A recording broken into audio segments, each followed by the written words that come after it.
এর আগেও তো তাকে তলব করা হয়েছিল দেবাশিস কুমারকে, তিনি যাননি এবং আজকে আইটি রেড হলো। এর মধ্যে সত্যি কি কোনো প্রসিডিওরাল কোনো গাফিলতি রয়েছে বা কোনো গ্যাপ ল্যাপস কিছু কি আছে, নাকি যা প্রসিডিওর সেই প্রসিডিওর মেনেই আইটি কাজ করছে? না, আসলে 5-6 বছর তো আইটি ডিপার্টমেন্ট আছে, সেটাই তো আমরা ভুলে গেছিলাম।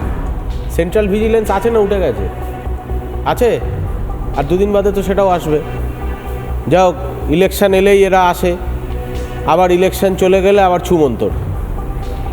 12 মাস একটা লোক যদি সে দুর্নীতিগ্রস্ত হয়, সে একদিন তো দুর্নীতি করে না, সে দুর্নীতিটা দিনের পর দিন অনেক দিন ধরে চালায়।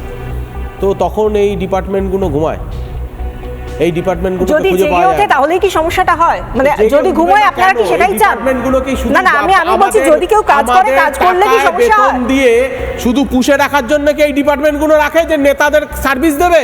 আচ্ছা, না, এরা পাবলিকের জন্য আছে। তাহলে 12 মাস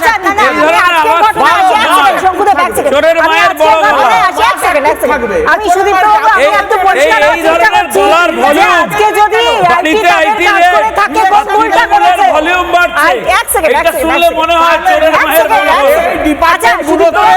ইলেকশনের আগে শুধু অ্যাক্টিভ করুন, এরকম ভাবে সিদ্ধান্ত হোক। বাকি এই ডিপার্টমেন্টের যারা কাজ করে নাকি তৃণমূল ঠিক করে দেবে কে কবে অ্যাক্টিভ হবে, কে কবে কাজে লাগান, বসিয়ে পাবলিকের বেতন খরচা করবেন না। অর্থাৎ আপনি এই বিষয়টাতেই গেলেন না যে আদৌ কোনো প্রসিডিউরাল কোনো লাভ ছিল কি ছিল না।